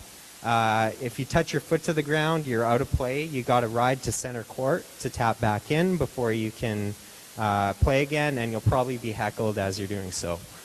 The third and most important rule, don't be a dick. Everyone's out to have a good time, and it's a contact sport, but really, play people at their level, and if I'm on the sidelines, if you're being nice, maybe I won't drink your beer while you're out there. And that comes to not a rule, but my favorite, and I think the most important part of the game, the heckle. If you can't give or take a heckle with a smile on your face, you're taking bike polo way too seriously. Notice the beer in hand, too, at the bottom. That's also important. So this is a map of where hardcore bike polo is happening in the world, to our knowledge. It's about 500 cities and 20,000 people.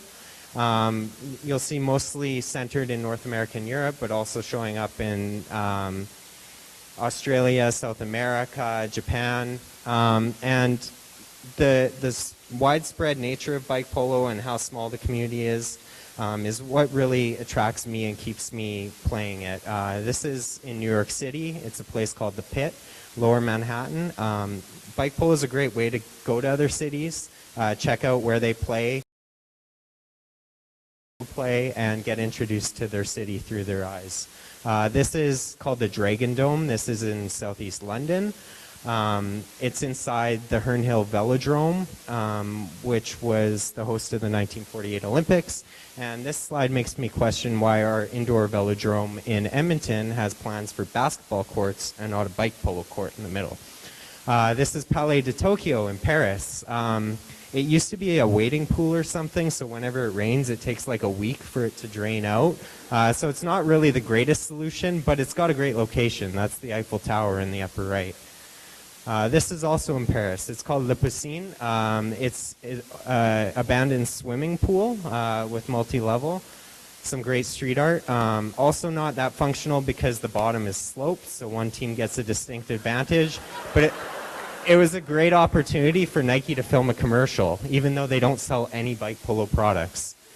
These guys in Romania had the misfortune of having to shovel off this kind of desperate slab of asphalt in order to get their game going, which brings me to my final point. We play in Ritchie Community League, and as soon as we get the go-ahead from the ice master there, we'll be chipping ice, so come out and join us.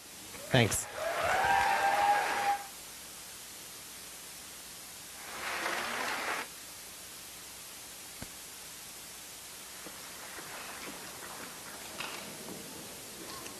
Thanks so much, Josh. I thought I might be interested in bike polo till I saw the guy almost falling on his face, and I also realized I don't own a bike, so I'm out.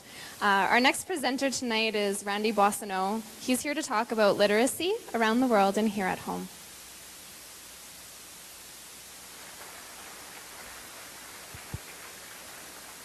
Good evening, everyone. I want to share with you one of my passions and a story of hope. 2 billion people live under $2 a day. 1 billion people live under $1 a day. One of the most effective forces in the world to change this is literacy, which is why at Literacy Without Borders, we believe in literacy for all, here at home and around the world. We know that literacy can help the women in this township to start a microbusiness, and in some cases, to kickstart the girl effect. We know that it helps people to choose their own education and lead the kind of lifestyles and the kind of lives they want to lead. We also know that literacy increases health outcomes. The higher levels of literacy, the better your health. When we were in Mexico in Colima, the 23-year-old mayor said, Randy, if the only thing you do here is help my families understand that going to the chip wagon 4 times a week isn't healthy, you will have succeeded. Literacy of another kind. We know that literacy allows citizens to engage in politics, to engage and advocate for themselves, to pick candidates. And in our case in this city, councillors Knack, Oshry, Mayor Iveson, all had engaged citizens vote for them. We know that literacy makes a difference and allow us to make our choices. People fear what they don't understand and what they don't know. Literacy provides pathways to knowledge. Knowledge provides pathways to understanding, and understanding leads to peace. Therefore, literacy is a critical component of peace and the prosperity that inevitably follows. In a global society, we are all connected. As Mayor Iveson said yesterday at the State of the City address, if your neighbor is not thriving, then neither are you. We need more of that thinking, east-west and north-south, so that we can learn from each other, so that we can share what we've learned and grow together. There are low literacy levels here too. Recognize this place? 42% of Albertans aged 15 to 65 will struggle with some form of literacy. 1 in 7 Albertans will struggle with reading a medicine bottle. What does that mean for people who have to read safety instructions in the workplace? In 2007, in Vancouver on the half marathon, a voice popped into my head and said, Literacy Without Borders. Google it. It hasn't been done. That night, I checked. There was no URL. I bought it. Within a year, our first board of directors met, and we've been striving for literacy for all ever since. So what's the big idea behind Literacy Without Borders? We want to create a social movement for literacy. Millions of people can't read. Millions of people can. Let's connect them. Bill Gates, J.K. Rowling, Mahatma Gandhi, all encourage us to think big. What came first, poverty or literacy? Let's ask the chicken and the egg. At Literacy Without Borders, We're not worried which is first. We just know we're starting with literacy, and we know that poverty is one of the issues that the people we serve and work with are going to face. It's simply one of the obstacles we have to work with them to overcome. Our learners feel like this mountain goat. Learning to read is hard. As an organization, we sometimes feel like this little goat too. Sometimes it's easier just to go back down the hill than to keep climbing, because every one of those rocks is an obstacle for our learners. But there is hope. The hope comes in programs like this that we ran at the John A. McDougall School, and in 8 sites in Belize City right now, and another 10 to come. People are cycling back from being called unteachable to going to the top 10% of the classroom. We have young men, 17 years old, in the gangs who read at a kindergarten level, now reading at grade 6 level. The name of the game for us is partnerships.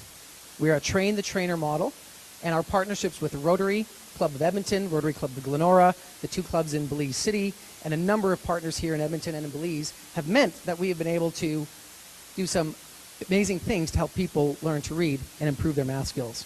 This is the Rhymes That Bind training that we conducted in June of 2012.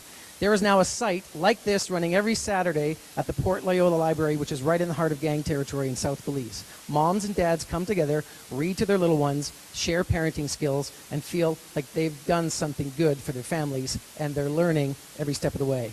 This is our computer-assisted literacy program. It's called the Academy of Reading, the Academy of Math. It's Canadian technology. And through our partnership with Rotary, Belize now has a master license, thanks to some funding from the government of Taiwan. We have people coming to this program after school and during school and after work to improve their reading so that they can find a job and reclaim some basic dignity. Some of these students in the Cayo district of Belize are going to become entrepreneurs. Some of them will find good paying jobs. None of them are at risk for the gangs because they know how to read and they have a future for themselves in their own minds. That is the kind of change that we can make here at home and abroad. I love this school. Yes, I do. That's the kind of graffiti I want to see. Adopt a school. We can adopt schools here at home and abroad. It can be nutrition. It can be simply classroom libraries. It can be redoing a latrine. It can be helping the schools to be sustainable and self-sufficient. We're going to put a classroom library in this classroom. We're going to put one in the classroom next to it too, and the one next to that. We are going to rebuild the dysfunctional latrine for 700 kids, and we're going to build a park across the way because kids need to have time to play while they're growing up and being just kids. Literacy Without Borders is based here in Edmonton. It's grassroots, it's volunteer run, and we are all working together to see that someday we can say literacy for all is something that we contributed to. And our invitation is to everyone here in this room and watching online to join us. Come to the edge. It is too high. Come to the edge. We are afraid. Come to the edge. And they came, and he pushed, and they flew. I can't wait when you work with us. Thank you.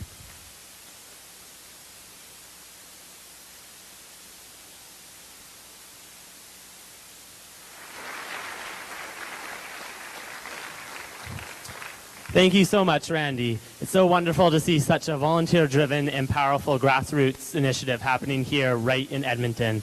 It is now my pleasure to introduce our next presenter, Matthew Jakula, the Strategic Coordinator for the Kids for Camera program, with his presentation titled Perspective.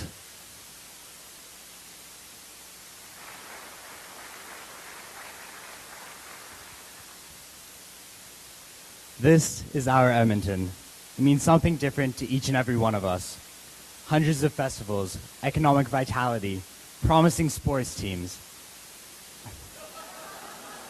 Maybe not, but strong arts and culture, giant silver bowls, vibrant nightlife, innovative entrepreneurs, thriving communities, minus 50-degree temperatures, billion-dollar investments, revitalizing downtown, a diverse culture, a youthful vibe. This is our Edmonton.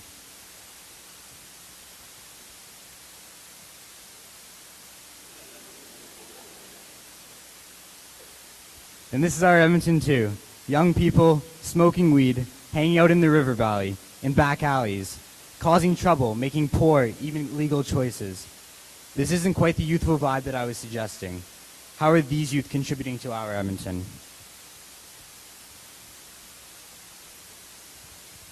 And this is Edmonton too. Now I want you to raise your hand if there are people you know in Edmonton who believe this is an accurate representation of the youth in our city. A couple, but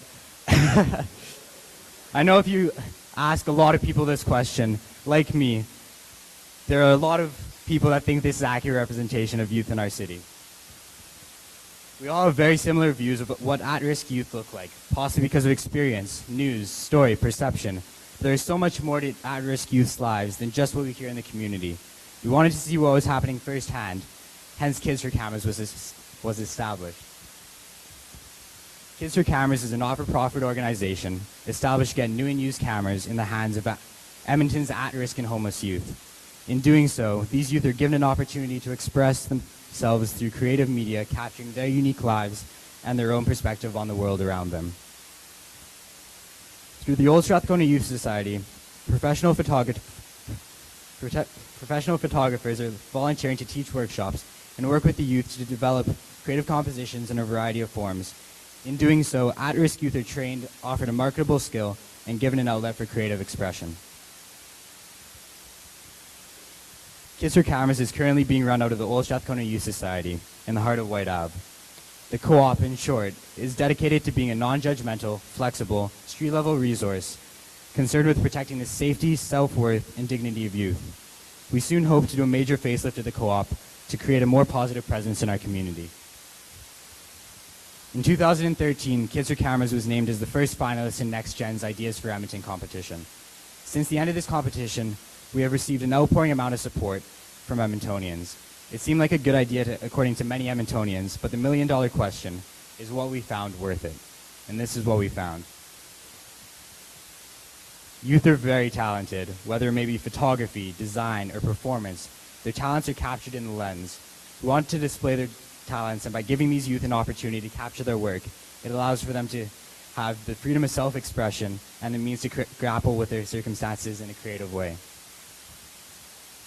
To many of us and many of our neighbors, this is a form of vandalism. But to others, this is art, a way to express creativity.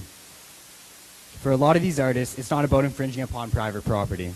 Edmonton's first legal graffiti wall was established earlier this year, and ever since, it has given these youth an opportunity to practice their talent without having to worry about repercussions.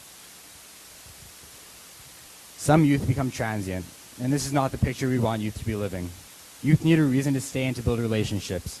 With Kids for Cameras, we hope to give at-risk youth a different reality. We strive to build relationships, to offer an opportunity for self-reflection, to be empowered to develop another skill. As you and I work for a living or gain an education to support ourselves and our family, these youth are doing what they do best, creating and performing, just to get by. Any form of art endeavor provides a sense of purpose, whether painting, music, acting, or photography. Providing a creative outlet is important to defining one's self-worth. Each of you has his or her own story. Diverse experiences that provide a backdrop for unique representations of all sorts of tales from which we can extract meaning. I look at this picture and I wonder what she's thinking about. Perhaps she wrote this song. Perhaps she's an amateur. Or maybe she's waiting for the opportunity to be discovered.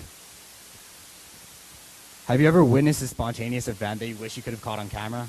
Like this Jedi battle on the frozen streets of White Ave? I imagine there are many moments you have wished that you had the camera to capture moments that happen in a split second. These youth live on the streets. They witness everything. They have the ability to capture things that we can't even imagine. Many of the things we can or cannot imagine are not always good. Unfortunately, it's not all Jedi battles. The youthful set of eyes, always on the streets, are seizing images that challenge us, make us question and reflect. Who knows, these photos may prove useful in catching people breaking the law, like the Vancouver riots. Without you, Kids for Cameras would not exist. We are entirely dependent on the donations we receive. We are looking for donations of both cameras and funding. New and good condition used cameras are most welcome. The more cameras we can put in the hands of youth, the more talents we can begin to foster. It is our responsibility to support all members of society and to remember that everyone has the ability to affect our lives. If we choose to help, the result that we will receive will be positive. I was pleasantly surprised to see that what we found when we put cameras in the hands of youth opposes many of my previously held notions. Yes, at-risk youth is a multifaceted issue, but Kids for Cameras is one small step that may allow these youth to set their foot in the right direction. Providing a creative means to expression and reflection will help build confidence, worth, and dignity. This is their Edmonton. This is our Edmonton. The future of Edmonton is in the hands of all youth. It is Kids for Cameras' mandate to advance the lives of those who are in need of support.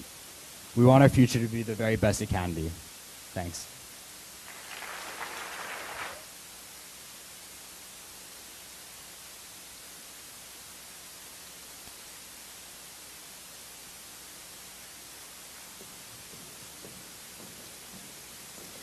Thank you, Matthew. What powerful images and messaging, and thank you for representing engaged youth in our city and really what NextGen is all about. Our next set of presenters are with the communications team at Volunteer Alberta, and they're presenting on Volunteerville. From only a brief meeting with these two ladies, I am excited to welcome them with their positive energy, Cassie Burkholder and Lisa McKetty.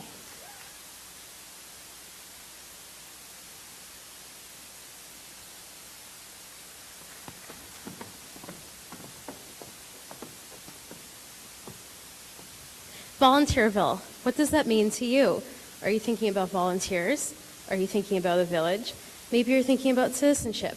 Are you just thinking that those people are way too big to fit into those tiny buildings? All of those thoughts are correct, and tonight, Cassie and I are going to show you how to get involved and become a citizen of Volunteerville. Like a bird, we often feel like we're flying alone in the big open sky, doing what we care about, unconnected from those around us. It feels good to soar on our own, but it's hard to create a connection if you can't share your experience with anybody else. Feelings of contentment, fear, pride, confusion, when felt by yourself, can leave you feeling unconnected. Zooming out, just like the sky full of birds, or / people, just like you, everyone's on their own path, yet connected in their movements and actions. Birds flying together are strangely individual, yet united at the same time. It's nice to know that others are with you and around you. So how do we know what other people are doing? We share stories and experiences. We create narratives. There are many ways to do that. You can draw a comic for every waking hour in your day. You can come up with 140 succinct characters for a tweet. You can take a selfie. Wait, move the camera.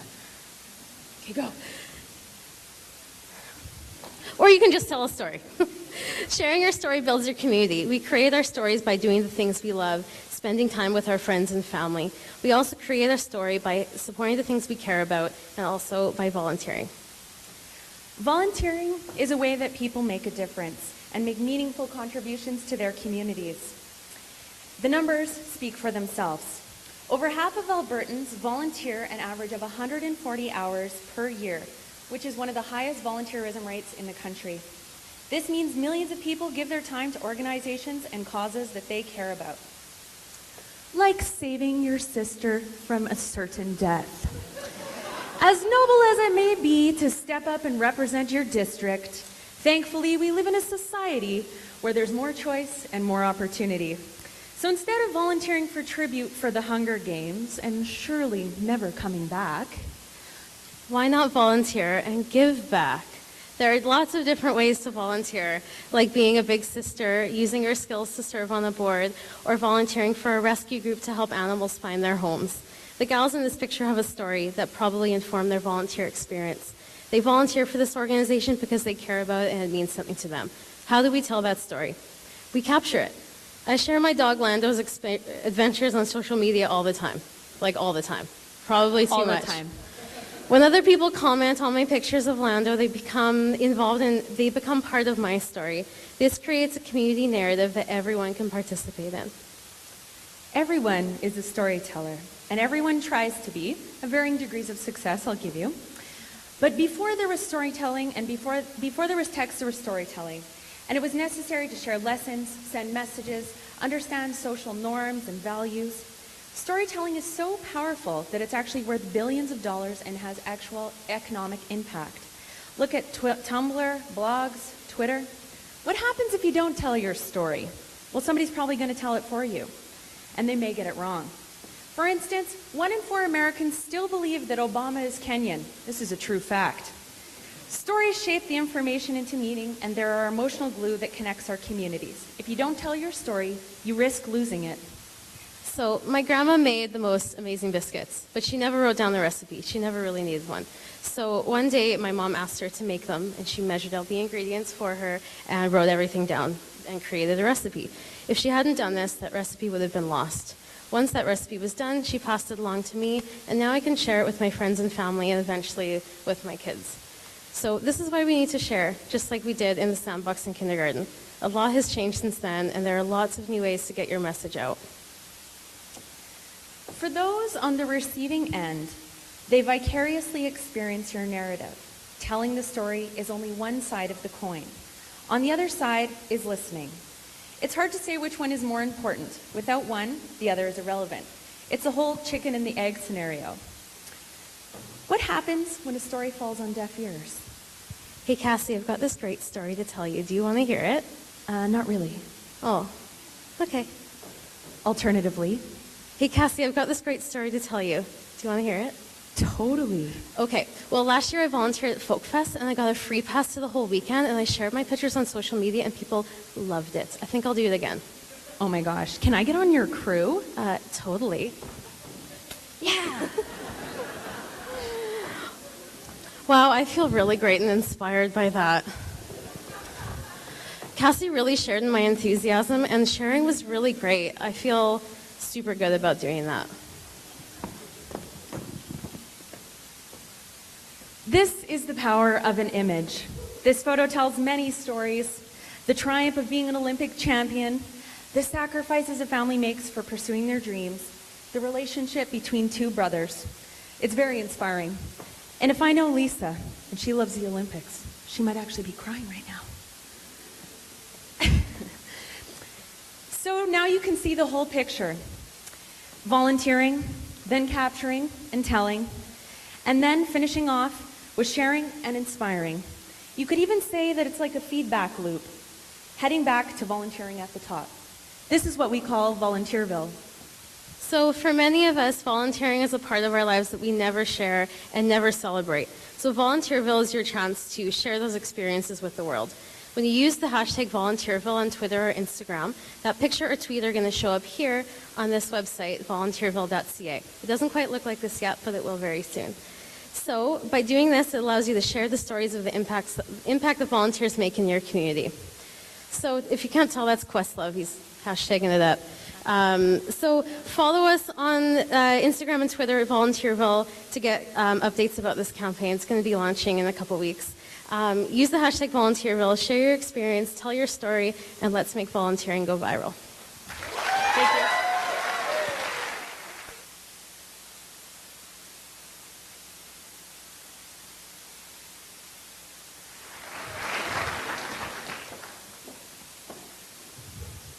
Awesome. Thank you, Cassie and Lisa, so much. We all know how important volunteering is. Pecan wouldn't take place at all without a great team of volunteers, which don't worry, we will be thanking them later.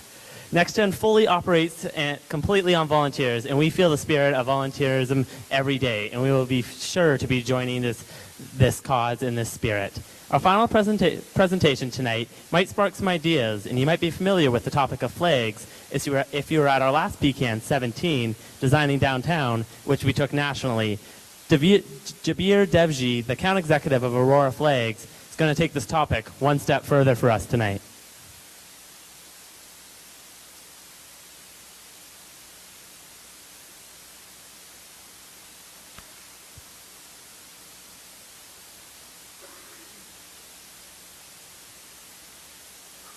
So, today I'm here to talk to you about flags. Yes, flags. And ask the question, what's in a flag? I mean, why are people so loyal to these things? Why do they garner so much loyalty? I mean, is it just something like a national symbol like the Canadian maple leaf slapped on some nylon? Or is it more than that? Is it just a bunch of colors that we think look good together? and we just say it represents us. But a flag is so much more than that. You and I both know this. And that we can tell this by the way we get this feeling in our hearts when we see a flag that represents us hoisted in the air. And we saw this all the time during the last 2 weeks during the Sochi Olympics. We also get this feeling in our hearts when we see a flag that we all know and love being burnt. But why is that so? I mean, isn't it just a piece of fabric? But it's so much more than just a piece of fabric. I sell these things for a living, so I thought I'd do a little bit of research and find out why people are so loyal to them. So we did a little bit of history digging, and turns out flags are pretty interesting. Yeah, and they have quite the history. First, they were used for the primary purposes of battle. They were used in warfare as guides to guide troops into battle. Now, that's actually where the term vexillology comes from. Vexillology is the study of flags, and the term vexilloid means guide in Latin, and that's what they were used for, guiding troops into battle. They also marked command posts within battlefields. At the same time, they also had a strategic importance within warfare. If you imagine a battlefield where there's guns going off, there's fire, there's smoke, there's bodies everywhere, the only way to communicate through people through long distances was through visual means, like flags. And that made the flag bearer so much more important. Not only was it a great honor to be a flag bearer, but at the same time, it took a lot of guts to be that person. They chose only the bravest of people to take that position. Imagine yourself running across enemy lines, waving a conspicuous flag. The last thing they want you to do is get scared, turn on your heels, and give everyone the wrong message. But this is all more concerned with the strategic importance of flags. What we're interested in is the loyalty aspect. Where did this emotional connection come from? And again, we can turn to the military for that. So generally, when a country goes to war, battalions and regiments are created from particular locales, like a city or a province. So that meant everyone fighting next to one another, all of their families were from the exact same place, say Edmonton or Alberta. Which meant that when you were in the ditches fighting for your country, you knew that there was people beside you fighting for their country and for their families back home, the families that were the neighbors of your family. So when you saw your flag flying, you knew that there was someone out there fighting for what you believed in, not only for the independence of your country or your values, but also all of the loved ones you had back home. And that's really where the loyalty to a flag came from. Soldiers would go to the extent of sacrificing their lives to prevent their flags from falling or being captured. And if you think about that, imagine that, sacrificing your life for a piece of fabric, paying the ultimate price. But we know that it's so much more than just a piece of fabric.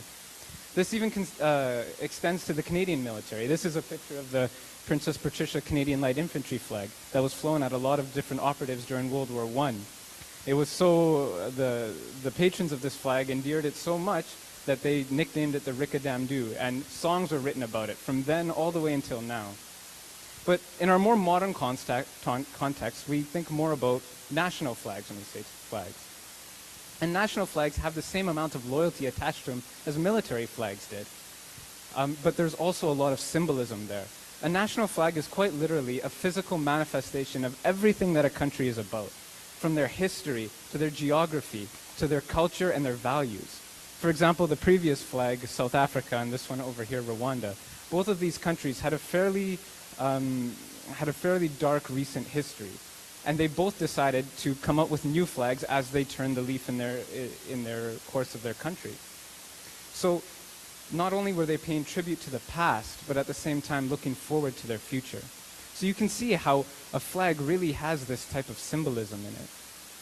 Other flags, for example, like the Somalian flag on the right-hand corner over there, the blue on that flag represents the United Nations and everything that the UN did for Somalia in its transition to independence. Then another flag designed Brazil, at the bottom you'll see stars there. That's the exact moment in time when Brazil became a federation, that they marked the celestial bodies in the sky and put that on their flag. Other flags are actually an amalgamation of their parts. Imagine a nation that, where parts of it were always at war with one another, but together, all coming together under one united flag. you can see how they're so powerful and that there's so much put into a flag. Not only is there loyalty to a country and values, but at the same time there is symbolism behind that. But that got me thinking, how do I feel about the flag that represents the city where I'm from, or the place where I'm from, for example, Edmonton? But don't get me wrong, I love this city. I love everything it's about. I love the place, I love the people, I love the culture, and everything that it incubates and fosters. But this flag never really spoke to me, and I wonder why that was. And I know a few other people agreed with me, so we all kind of got together and we made a design competition. If you go to coloryourflag.com, you can read all about it. What we're essentially trying to advocate for is Edmontonians to look inside of them, find out what it is about this city that they love so much, and turn that into a flag design, something that they can be proud of, something that they can identify with. Because a flag is quite literally the identity of a place, of a people. So, I guess when I ask, what's in a flag, I'd like to turn that question back out on you, oh respected audience, and ask you to go to coloryourflag.com, create a design, and you tell us what's in a flag. Thank you.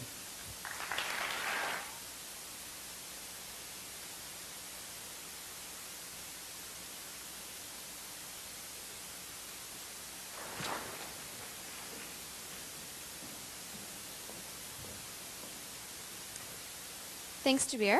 I think that was a great way to wrap up an evening of a lot of amazing and insightful presentations tonight. And thank you to all of the rest of our presenters for your willingness to share your ideas and initiatives, and in making this night such a success. Before we're going to let you out for the evening, we'd like to take a few minutes to do some more thank yous that are very important. NextGen is so fortunate to have sponsors and partners that believe in our vision and allow us to host events like Pecha Kucha Nights. We'd like to thank the City of Edmonton, Graphos, and Klein Ditham. They all assist us in helping bring these events to life. And a special thank you to Famoso Neapolitan Pizzeria, who provided free pizza vouchers to members of the audience earlier in the evening.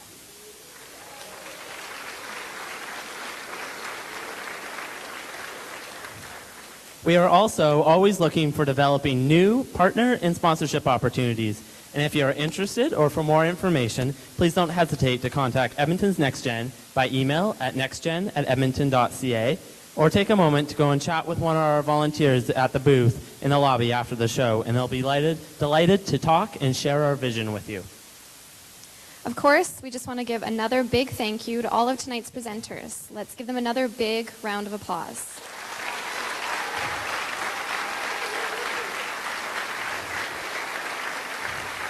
And another big special thank you to our DJ and NextGen friend, DJ Thomas Culture. And to our photographer for the evening, Warren Fenton. To Media Co. and their team, who helped us with all of our audio-video needs for the event tonight. And also to the Metro Cinema and their team, who were fabulous and accommodating hosts as always.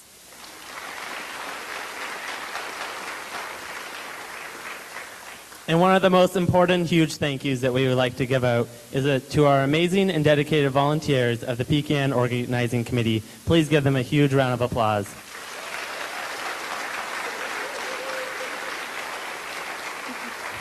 Each one of these volunteers plays such an integral part to putting these events together, and we would not be able to pull off Pecha Kucha Nights without their commitment, humor, and positive energy. Thank you, volunteers.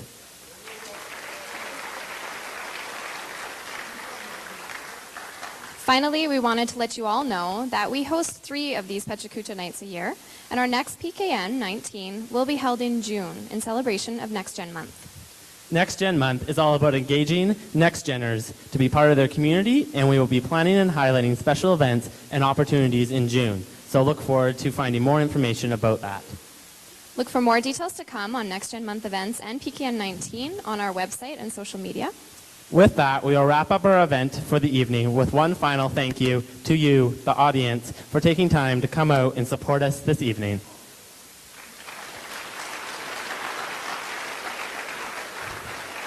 So please, everyone, we just want you to get out there and spread the word about PKN and NextGen. Have a great rest of the evening, and we'll see you all at PKN 19. Thank you.